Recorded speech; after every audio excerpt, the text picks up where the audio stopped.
Boa tarde, Bahia! No ar, encontro marcado. Hoje nós temos a grata satisfação de receber a doutora Silva Pontes, angiologista. Vamos saber de alguns detalhes muito importantes, principalmente para o sexo feminino. Dentro de instantes.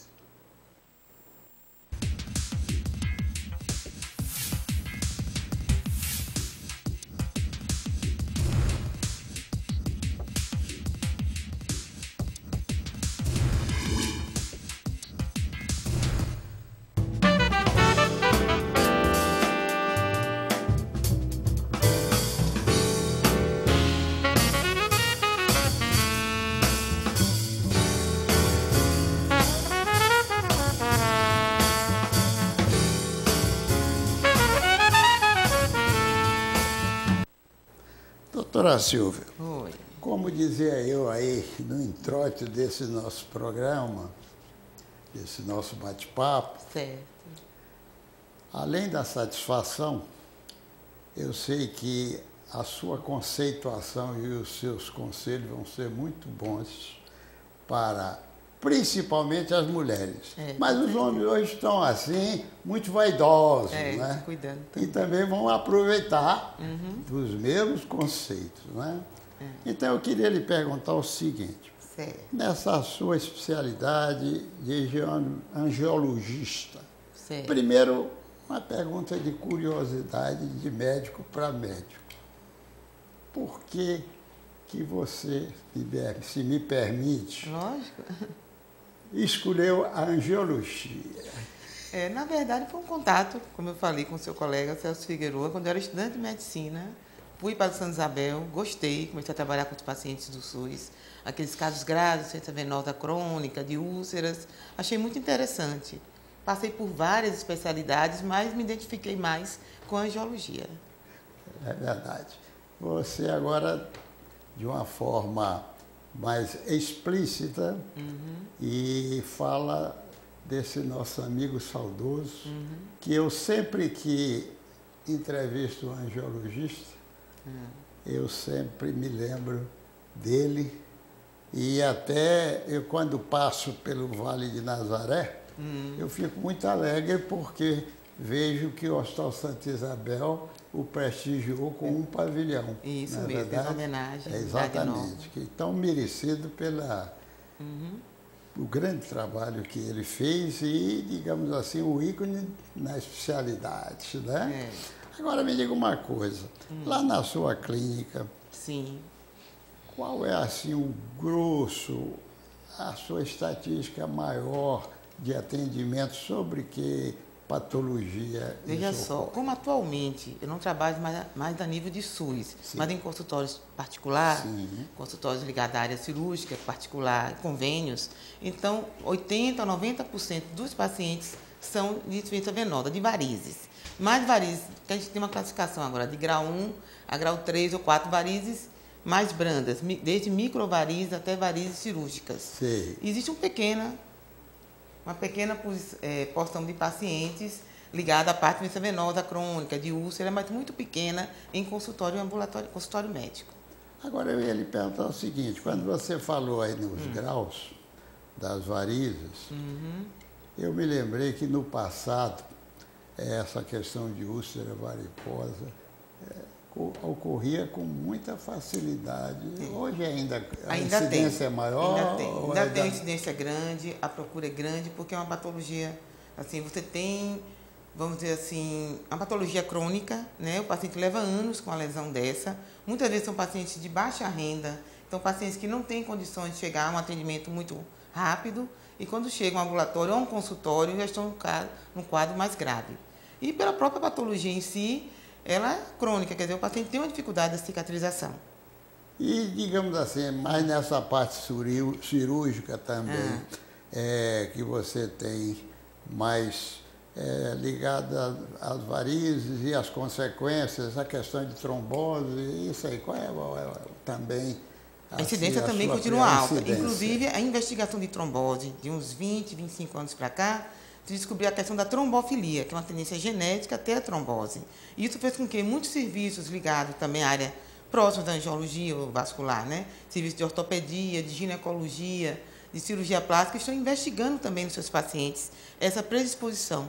Pacientes que morriam em pós-operatório imediato ou tardio na primeira semana, e muitas vezes ligados a essa patologia, essa trombofilia, tendência a ter a trombose no pós-operatório, ou ligado a algumas doenças também, como na área de oncologia, alguns tipos de tumores. Então, com isso, você tem uma investigação maior, então você tem chegado a um diagnóstico maior de trombose, a nível de consultório. Quando fala em trombose, aí eu me lembro de embolia.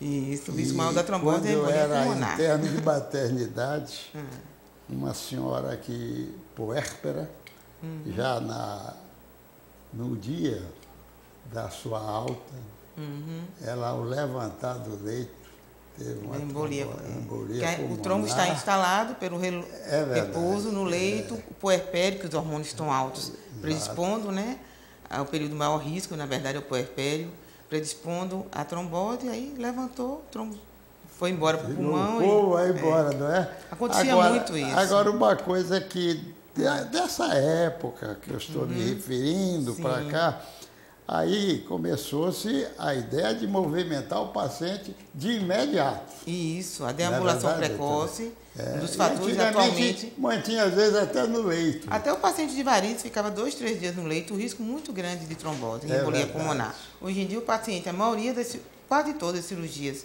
de varizes, desde as pequenas até as de safena, estão sendo feitas a nível de hospital dia. Porque o paciente tem que sair, deambular logo após a cirurgia e sair o mais rápido possível, voltar à sua vida normal, inclusive com a inclusão da meia de compressão elástica, que também tem ajudado, e tem alguns pacientes, a partir da 4ª década e do tempo cirúrgico também, utilizando as heparinas de baixo peso molecular, os anticoagulantes para prevenir, profiláticos, para prevenir a trombose. Eu queria chamar a atenção das nossas telespectadoras e telespectadores que ficassem atentos dessa necessidade de que se mobilizem logo de imediato e, quando quiserem mobilizar, que aceitem o convite para essa mobilização. Em qualquer procedimento cirúrgico, principalmente os procedimentos ginecológicos, lógico, as cirurgias de varizes e alguns procedimentos ortopédicos, porque se não puder deambular, depende de cirurgias de joelho, de quadril, mas tem a fisioterapia, né, que vai ajudar. E essa anticoagulação também profilática, né? Agora, o cirurgião irá prescrever. Eu ia fazer uma pergunta da seguinte forma. Esse negócio de trombose, que era do passado e agora no presente, que auxiliou por demais o diagnóstico. Não é verdade? É isso mesmo. Que antigamente a coisa ia de palpação, mas não tinha os meios da imagem, para poder trazer. Doppler, né? O ultrassom vascular foi uma evolução muito grande, não só para o tratamento correto da cirurgia de varizes, porque aqueles procedimentos invasivos, flebografia, no lado das artérias, as arteriografias estáticas antigas, você tinha uma visão estática do paciente. E você operava e a recidiva era muito alta. Hoje em dia você tem um exame de imagem que não é invasivo, rápido, se for bem feito, né, vai lhe dar tudo. Diagnóstico precoce de trombose, vai auxiliar no tratamento cirúrgico para você determinar o ponto da variz, o ponto do refluxo, se tem comprometimento de safena ou não tem. Foi uma evolução muito grande na área de vascular, de angiologia. Pois é, mas veja só, essa tecnologia moderna, o que trouxe de grande benefício, né, para a clínica. Não é? Com certeza. Agora, isso é muito importante para esse diagnóstico e o tratamento de imediato. Agora, você tocou aí numa coisa ligeiramente, e que eu costumo sempre de perguntar a vocês da angiologia.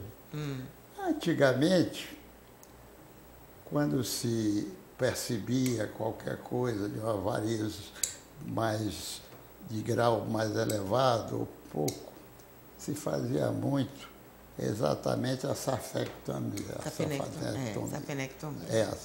A safena e essa retirada.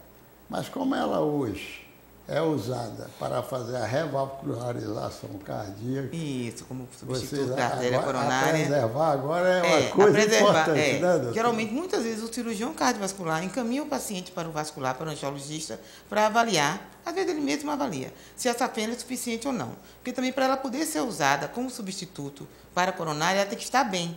Então, o tecido tem que estar íntegro, tem que ter uma safena considerada normal, suficiente. Se ela for muito suficiente, aí nem vale a pena guardar. É melhor operar e tirar aquela varize, porque ela está dilatada, virou realmente uma varize. Não daria o resultado. Não daria o resultado, para fazer a revascularização. Certo, certo. Entendeu? É porque é uma coisa que mudou naquele tempo, tal, tinha isso, fazia muito essa fazia, hoje em dia só se faz quando você tem um refluxo importante, geralmente um refluxo total, mais de 2/3, que você vê que não vai poder aproveitar essa veia para uma futura cirurgia coronária. É verdade. Eu queria aproveitar, digamos assim, esse gancho da safena, e eu queria que você apenas confirmasse para que pudesse instruir aos nossos telespectadores. Eu gosto muito de aproveitar para servir, digamos assim, de instrução aos telespectadores de certos pontos. Porque às vezes a pessoa ouve falar, fez uma revascularização, colocou 2 safenas e botou não sei quanto, mais uma mamária. Seria outra veia utilizada como substituto. Você tem a safena, a nível de coxa, safena magna interna, a mamária, tem a cefálica e a basílica nos braços, que também podem ser utilizadas. E ela você pega porque talvez a contratibilidade dela seja mais positiva do que a questão da safena. Da safena. Inclusive, tem alguns estudos, não é da minha área, mostrando que a safena muitas vezes obstrui mais cedo do que você utilizar as outras, a cefálica, a mamária, né? Aí, quando não tem que colocar, realmente precisa de uma veia a mais, aí ele utiliza a safena. Agora, me diga uma outra coisa dessa influência dessas causas. Às vezes se fala na parte genética, aí vem a parte da anamnese, que você pode apreciar, e a genética também tem uma importância. No caso das varizes, o quadro inicial é genético, hereditariedade. Não tem variz quem quer. Quem herdou do pai, da mãe, do avô. É uma herança assim variável. Numa mesma família você tem um irmão que tem varizes, outro não tem nada. Mas ele herdou de alguém, às vezes uma herança mais longínqua, vamos dizer assim, de um avô, de um tio. Então, esse fator hereditário é muito importante. E pesa do lado das mulheres, que é quase uma incidência de 2:1 em relação aos homens, a incidência de varizes. Porque as mulheres têm a questão hormonal, que aí ajuda a piorar o quadro. É verdade. A questão das gestações, da cada gestação, você tem um aumento das varizes, a questão também da anticoncepcional, da utilização de hormônios, né, estrogênicos, progestagênicos, no caso aí, anticoncepcional, no caso da reposição hormonal, quer dizer que é uma fase tardia de um aumento dessa incidência, mas o principal fator é hereditário.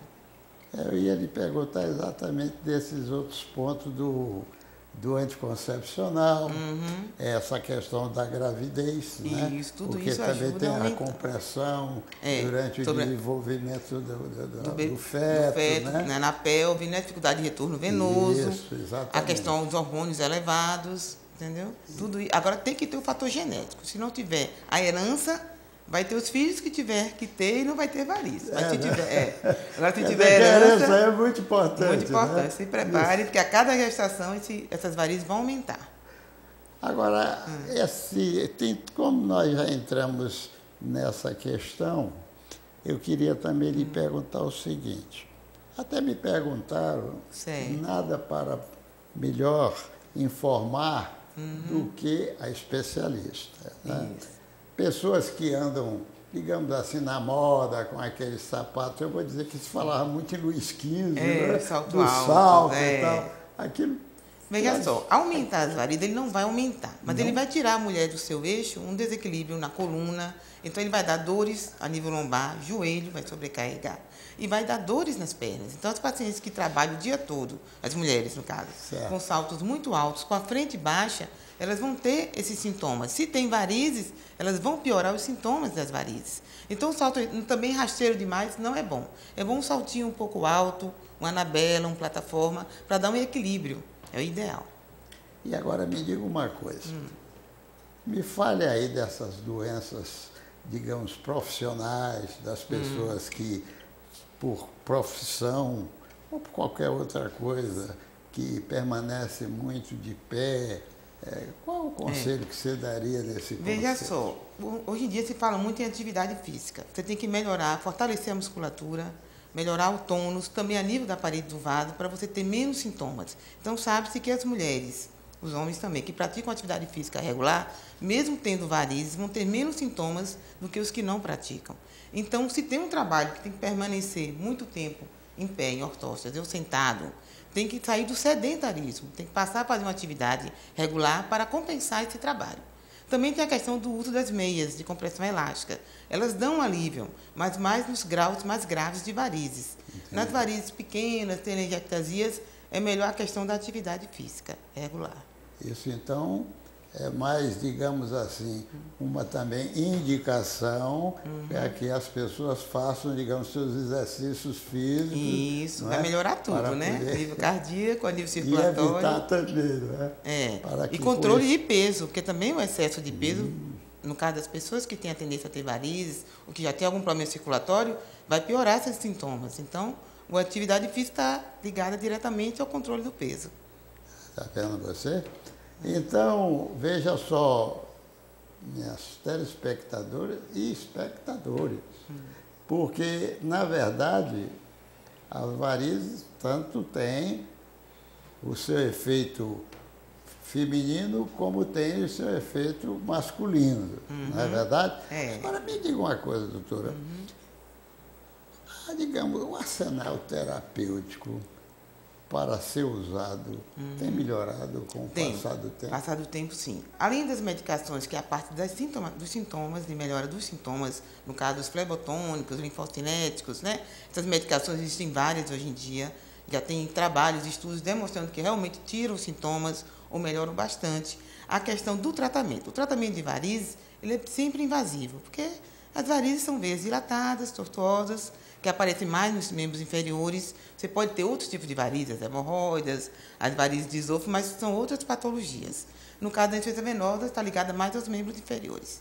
Então, por ser uma questão de mecânica, de dilatação, o tratamento sempre é invasivo. Ou o tratamento esclerosante, que são as chamadas escleroterapias, vulgarmente conhecidas como aplicações, onde você tira aqueles vasos pequenos, aquelas veias dérmicas, telangiectasias, que vão desde a escleroterapia antiga, convencional, com glicose, até agora as novas técnicas de espuma, crioescleroterapia, laser, são várias técnicas atuais. Até a cirurgia. Você tem um tratamento invasivo, cirúrgico, que vai desde os vasos menores, varizes de grau 2, grau 3, né, uma classificação nova que tem agora, chamada CEAP, até os graus mais graves, onde você tem o paciente com úlcera, você tenta cicatrizar a úlcera e faz a cirurgia para melhorar, de tirar a hipertensão venosa em cima daquela úlcera para poder cicatrizar. E ver se consegue mantê-la fechada, que é o mais difícil, é manter a úlcera cicatrizada. E eu queria lhe perguntar o seguinte, que antigamente se usava muito a esclerose com alguma medicação e tal.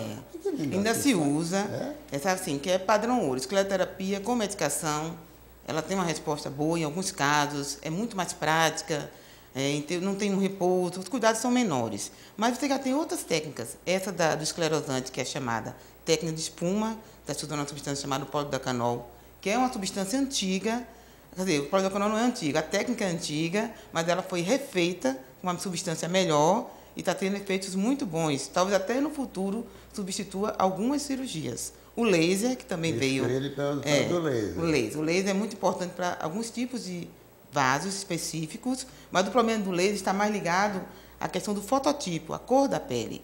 Pessoas de pele morena, né, chegando até a pele negra, elas têm uma tendência a pigmentar com laser. Ainda não se criou um laser que realmente possa não ter esse risco. Então, os cuidados são maiores.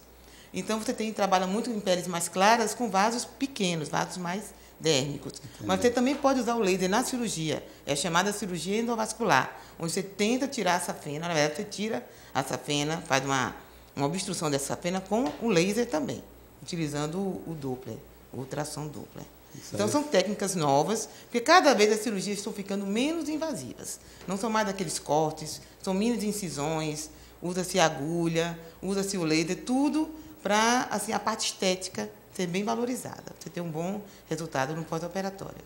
E digamos assim, um tratamento que não seja tão invasivo, vocês têm, digamos, necessidade de manter um acompanhamento ou, digamos, esses pacientes voltarem sempre ao consultório? Na verdade, como é que isso a funciona? gente tem que falar o seguinte ao paciente, desde o primeiro dia, a primeira consulta, que vai tratar desde as varizes pequenas, microvasos, até as cirurgias de varizes maiores. Não existe a cura das varizes, porque o fator hereditário é presente e os outros fatores externos contribuem muito. A questão das mulheres, como eu falei, do anticoncepcional, da reposição, o sedentarismo, entendeu? O estresse do dia a dia, a sobrecarga de peso. Então, o que acontece? O paciente que tem a tendência a ter varizes, ele pode ter varizes a vida toda. Os tratamentos são de controle. Você faz uma prevenção. Se você opera aquelas varizes, você vai prevenir varizes maiores ou complicações futuras, como a trombose, a flebite, que são a inflamação das veias superficiais. Então, o paciente ele é um paciente que fica assim... É o paciente da vida toda. Ele vai sempre ao consultório para fazer um acompanhamento. Ele pode levar anos sem ter sintomas, mas apareceu alguma coisa, deve retornar, porque às vezes faz um tratamento pequeno, uma esclerose, e vai fazendo um controle dessas varizes. Mas a cura definitiva não existe. Agora, me diga outra coisa. Você tocou aí em flebite. Nessa história da flebite, esse aparecimento, digamos, desses antibióticos de várias gerações e tal, eles têm tido sucesso exatamente nessas os antibióticos a gente flebites, utilizaria mais no caso das celulites, né, que entra a bactéria. A flebite, como é inflamação, é o uso em alguns casos, a depender do grau de flebite, se pega uma safena ou não, de anticoagulante também auxilia, porque o anticoagulante foi descoberto que ele também é um potente analgésico, ele também funciona como anti-inflamatório. E a questão dos anti-inflamatórios mesmos, e o tratamento tópico a nível de compressão de água gelada, de medicações anti-inflamatórias tópicas, a utilização da meia também auxilia no tratamento da tromboflebite, entendeu? Existem alguns quadros onde você chega à cirurgia, que o paciente tem uma flebite troncular, que vai chegando até o cajado, até a região próxima à femoral. E você tem que fazer uma ligadura para prevenir que essa trombose chegue, essa tromboflebite chegue a uma trombose venosa profunda. Entendi. Pegue a veia profunda. Entendi. Entendeu? Quer dizer que todos esses processos hoje usados, digamos assim, físicos, através de fisioterapia, digamos, através de exercício e também digamos, esse arsenal terapêutico, digamos assim, que veio em auxílio, né, medicamentoso, aí então os resultados melhoraram muito. Essa questão de flebite. E no caso de flebite, da associação de uma bactéria também ligada ao processo de flebite, chamada celulite, as erisipela, né, linfangites, aí os antibióticos têm dado bons resultados. Erisipela. É, coisa de quadro antigo, mas que é muito presente. Muito presente hoje em dia. É verdade. Somente nos pacientes que têm os graus mais graves das varizes, aquelas chamadas insuficiências venosas crônicas, chamada assim pós-flebítica, pós-trombótica. Porque a gente vê que hoje, com todo esse arsenal terapêutico, às vezes essas erisipelas aparecem, né? Aparecem. E tem que ter os cuidados devidos, né? Devidos. Para que ela não tenha, assim, um processo depois crônico, né? Levando ao endurecimento da pele, alterações tróficas da pele, né? A lipodermatosclerose chamada atualmente, que fica crônico, o paciente vai ser acompanhado a vida toda, os resultados com medicações são lentos, quando você já tem um grau mais avançado. Eu tenho a impressão que a gente, sob um aspecto, nós abordamos todos esses meios de aparecimento, digamos, de varizes, sobre vários aspectos, o que podem causar, digamos, essas varizes através de tudo que foi colocado. Não é? Agora, eu queria lhe perguntar o seguinte, se toda a conversa que se teve, existe alguma coisa que você poderia ou tivesse interesse de fazer como uma espécie de prevenção para os nossos telespectadores? O que eu falei durante nossa conversa, atividade física regular. Esse ponto tem sido bem batido pelos angiologistas. Pacientes de insuficiência venosa, grau leve, desde telangiectasias até varizes de médio, grande calibre, fazer uma atividade física orientada por um médico, né? Atividades mais aeróbicas, mesmo a musculação, feita de uma maneira correta, também auxilia para a diminuição dos sintomas. Ela entra na parte da prevenção das varizes. Você faz uma cirurgia, 20 e 30 dias após, o médico liberou, pode começar a sua atividade física, que vai auxiliar também na recuperação e na prevenção. Isso é muito importante. Agora você falou um negócio assim, eu me lembrei do passado. Né? Uma pessoa simples, aí do interior, e uma feita, eu fui num certo lugar, e essa senhora teve uma criança. E aí já se passavam, acho que pelo menos uma semana.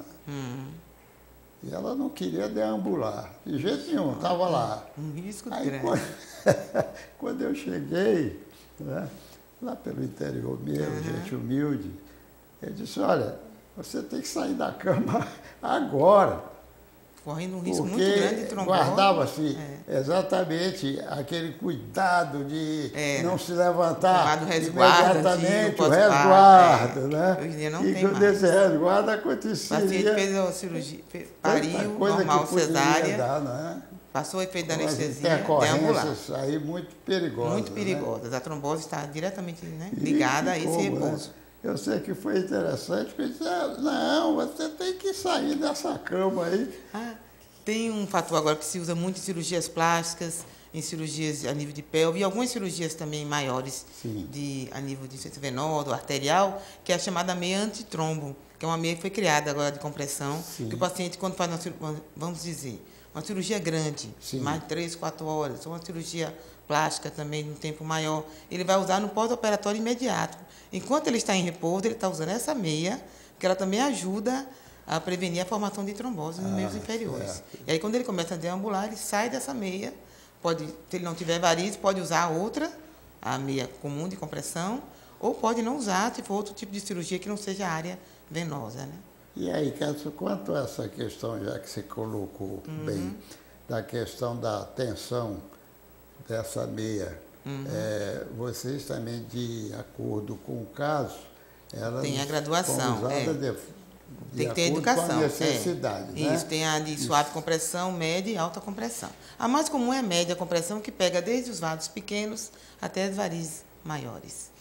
Aí o resultado é satisfatório. Satisfatório, assim, entra como tratamento de prevenção, no pós-operatório auxilia muito na questão do desaparecimento das equimoses e hematomas que ficam, né, pós-cirúrgicos, pelo menos pelos primeiros 20, 30 dias. Então, é um auxiliar no tratamento também das varizes. Que bom, doutora. Eu acho, a doutora Silvia Pontes, de que nós abordamos, assim, de uma forma genérica, digamos assim, todos esses problemas levados a essa parte de circulação venosa, né? Vamos falar, e da arterial, doutora? O que é que você tem aí de alguma Olha, a arterial, assim, a área arterial é uma área, vamos dizer assim, você tem muitas patologias arteriais a nível de consultório, mas uma incidência muito menor, chegando assim a 10%, 15% do total dos pacientes. Se procura mais pela questão venosa, as varizes, as úlceras, as tromboses. Então, da questão arterial, a novidade está também dentro da cirurgia endovascular. Você tem hoje em dia cirurgias minimamente invasivas, utilizando catéteres, utilizando o Doppler também, para você fazer revascularizações de pontos de artérias. E está muito ligada também à chamada antiga arteriosclerose, né, que existe, na verdade não é antiga, é uma patologia presente em pacientes fumantes, pacientes hipertensos, diabéticos, né? São quadros mais graves. Mas a cirurgia em si teve uma evolução muito grande nessa área da endovascular. Cirurgia com menor invasão, menores cicatrizes, recuperação mais rápida. Houve uma mudança muito grande nesse sentido. Agora, eu falando isso, eu me lembrei de uma coisa. E esse material, que às vezes vocês têm necessidade de usar enxertos, né? E esse material hoje, ele não dá nenhuma rejeição, a coisa tá... Olha, existem inúmeras próteses, né? Quando nós vamos a congressos, cada vez mais, alguns médicos trabalham diretamente com essas próteses dos laboratórios, né? A de dar com outros modelos, que não é da minha área, mas que eu não faço a parte arterial mais. Mas, assim, cada vez as rejeições têm sido menores. Entendeu? Também são pacientes que vão usar outras medicações para auxiliar no pós-operatório, mas, hoje em dia, o resultado tem sido muito bom, no geral, muito bom mesmo. Menor tempo cirúrgico, recuperação mais rápida, sobrevida mais rápida. Lógico que tudo também vai muito da prática do cirurgião. O cirurgião vascular, que trabalha sempre com isso, cada vez ele vai tendo melhores resultados. Entendi. E menos complicações, né? Entendi. Bem, doutora, eu acho que a gente abordou esses assuntos todos com propriedade, pela sua experiência da especialidade, e esse seu aconselhamento para que nossos telespectadores, ou televisivos, hoje mudou até de nome, mudou de nome. Tá compreendendo, que, digamos assim, tenham aproveitado dessa nossa conversa. Sim. Então, nesse contexto, eu gostaria de agradecer pela oportunidade. Também gostei muito. Da sua vinda aqui e ficar muito grato, porque acho que essa nossa conversa foi muito frutífera para aqueles que estão nos assistindo. Eu tirar tenho que lhe agradecer. As dúvidas, né? Espero que eu tenha contribuído, né? Obrigada Obrigada também. Viu?